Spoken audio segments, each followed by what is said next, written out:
कॅम्पसमध्ये जे काही शिक्षण दिलं जात असेल किंवा काय, तर हे खरंच आणखीन इतर ठिकाणी पण अशा प्रकारच्या शिक्षणाची गरज आहे का?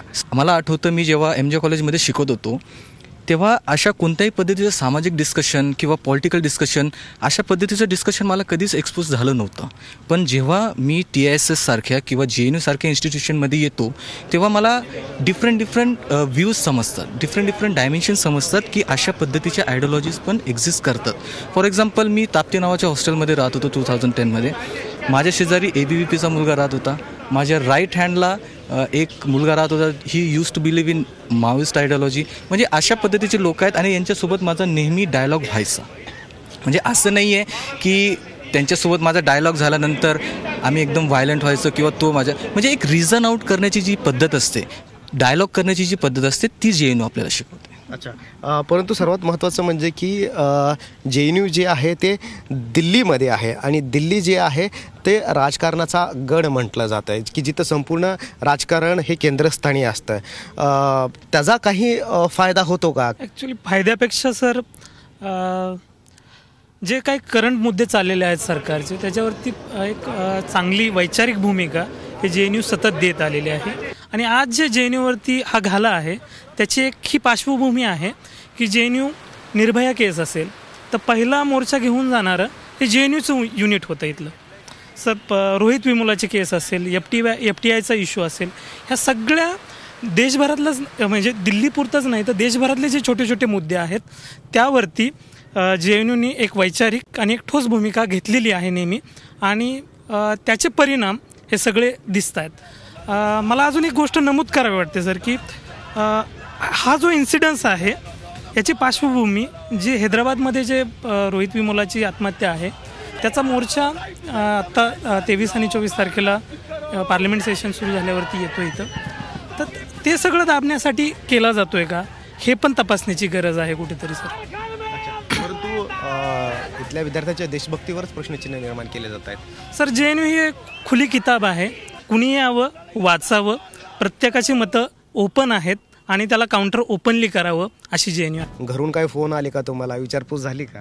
हो, विचारपूस झाली की कुठे तू जास्त येऊ नकोस, असं तू असं कसं हे करू शकते, तुमचं इन्स्टिट्यूट असं कसं करू शकतं, असं म्हणजे की विचारांचा संघर्ष अगोदर घरातूनच. हो, घरातूनच सुरू होतो. नक्कीच. माझी आई सर शेतमजूर आहे. तर मी फोन केला, ती म्हणाली कुठे आहे? मी म्हणला मोर्चाच्या तिथं आहे. अरे ती म्हणली कशाला तू चालला मोर्चामध्ये, घरात बसायचं. कारण की मी म्हणलं तुला काय माहिती झालं? तर ती म्हणले की ते तुमच्या युनिव्हर्सिटीमध्ये पोलीस दाखवले गेटवर. तर या समजा गाव पातळीवरती पोचलेल्या आहेत JNUविषयीच्या. तर मला असं वाटतं की सर हे कुठेतरी बदलण्याची गरज आहे. कारण की जे दाखवलं जातं ते JNU नक्कीच नाही आहे. त्याचं एक वेगळं चित्र JNUचं आहे. वेगळ्या चित्रामध्ये काय काय तुम्ही त्या रंग भरचाल? सर मी स्वतः आंबेडकरवादी विचारसरणीचा आहे. JNUला असं म्हणलं जातं की हे लेफ्ट युनिट आहे. पण मला असं स्वतःला माहिती आहे की माझे विचार ठेवण्याची स्पेस JNUमध्ये आहे. अच्छा, विचार ठेवण्याची स्पेस आहे, मात्र विचार ॲक्सेप्ट करण्याची पण तेवढी स्पेस आहे का? शीतल साठेला इथं आणलं जातं, तिचे विचार ऐकले जातात आणि तिचे विचारसुद्धा ॲक्सेप्ट केले जातात का? हो, नक्कीच. याच्या पुढचंच दुसरं पाऊल असतं की विचार ॲक्सेप्ट केल्यानंतर त्या विचाराचेच आपण होऊन जातो. मग हे विचार जे आहेत ते देशाच्या भल्यासाठी आहेत का देशाच्या विरुद्ध आहेत, याचा तरी विचार केला जातो का? हो, नक्कीच विचार केला जातो. आणि असं कुठल्या बेसवर म्हणू शकतो की ते देशाच्या विरोधात आहेत?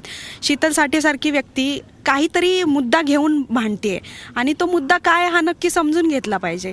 आणि ती स्पेस या JNUमध्ये मिळते की शीतल साठेसारखे लोक येतात, संभाजी भगतसारखे लोक येतात, ते त्यांचे विचार मांडतात आणि त्या विचारांना तपासून सलाखून घेण्याची जी संधी ही कॅम्पस देतं ते मला वाटतं कुठेच आपल्याला पाहायला मिळत नाही.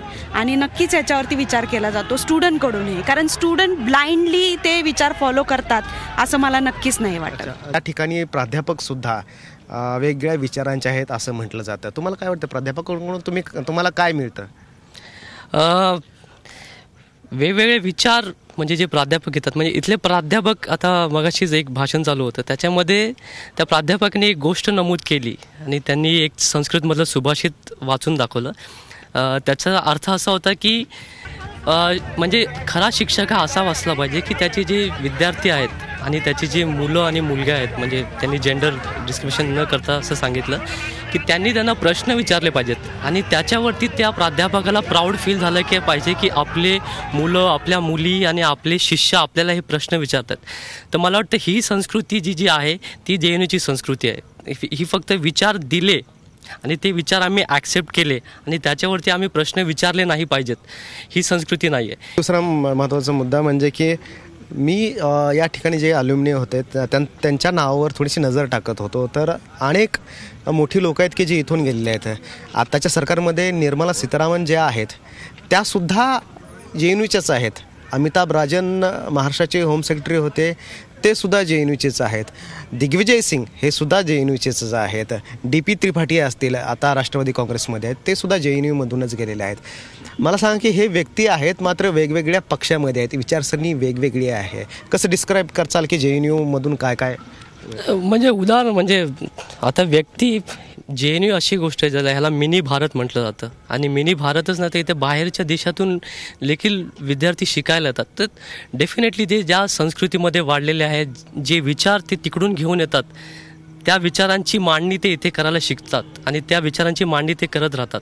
त्याच्यामुळे जसं म्हटलं की सीताराम मॅडम असतील किंवा बाकीचे काँग्रेस किंवा BJPमध्ये वेगवेगळ्या पार्टीमध्ये CPI सीताराम येचुरी देखील आमचे अल्युमनी आहेत. असे वेगवेगळ्या प्रकारची लोक आहेत आणि ती असलीच पाहिजेत आणि तेच कल्चर मला वाटतं आम्ही इकडे शिकलो आणि ती लोक बाहेर जाऊन ते कल्चर पसरवतात. काही लोक म्हणतात की इतर जे मुलं याच्यामध्ये सहभागी होती त्यांना अटक झाली पाहिजे आणि काहींचं म्हणणं आहे की अटक झाली नाही पाहिजे. नाही, हा संघर्ष मला असं वाटतं की ॲज पर ॲज मी जेवढं JNUCचं पोझिशन आणि JNU आमच्या टीचर्स असोसिएशनची जी पोझिशन आहे, हा संघर्ष आमचा चालूच राहील जोपर्यंत कन्हैया कुमार आमचा जो JNUCचा प्रेसिडेंट आहे त्याला रिलीज केलं जात नाही.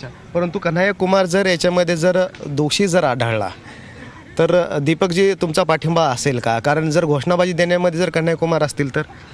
सर, कन्हैया हा दोषी नाही आहे, मला म्हणजे मी ठोस सांगू शकतो. कारण की कन्हैयाला मी आता त्याच्या इलेक्शन डिबेट, त्याची वैचारिक भूमिका हे सगळं मी पाहिलेलं आहे. तर मला म्हणजे एक सेन्स येतो मित्रत्वाचा की तो नाही आहे या सगळ्या ह्याच्यामध्ये. तर दुसरी एक महत्त्वाची गोष्ट मला अशी वाटते की जर जी काही घटना आहे, आरोप आहे, त्याची न्यायालयीन आणि प्रशासकीय चौकशी व्हावी. जे कोणी दोषी असतील त्यांना शिक्षा व्हावी आणि जर ती देशद्रोहाच्या विरोधात असेल तर JNU त्यांच्यासोबत असेल, हे मी ठामपणे सांगू शकतो. बिलकुल, धन्यवाद चर्चा केल्याबद्दल. कन्हैया कुमारच्या पाठीशी तर आहेत, मात्र जर जे दोषी असतील विद्यार्थी तर त्यांच्यावर कारवाई व्हावी असं सुद्धा म्हणणं आहे. मात्र सर्वात महत्त्वाचं म्हणजे की दीपकने जे म्हटलेलं आहे, JNU ही खुली किताब आहे. याच JNUमधून अनेक विद्यार्थी बाहेर पडलेले आहेत आणि ते काही डाव्या चळवळीशी निगडीत आहेत, काही काँग्रेसमध्ये आहेत, तर काही राष्ट्रवादी काँग्रेसमध्ये सुद्धा आहेत, त्याचबरोबर इतर सुद्धा पक्षामध्ये आहेत. त्यामुळं विचारसरणी कोणती जरी असली तरी JNUमधून आपण काय शिकतो हे पाहायला पाहिजे, हे विचार करायला पाहिजे. मात्र जसं त्याने आवाहन केलेलं आहे तसं इतरांनी येऊन पाहावं, कारण JNU ही खुली किताब आहे असंच म्हणावं लागेल. रामराज शिंदे, झी मीडिया, दिल्ली. झी 24 तास रहा एक पाऊल पुढे.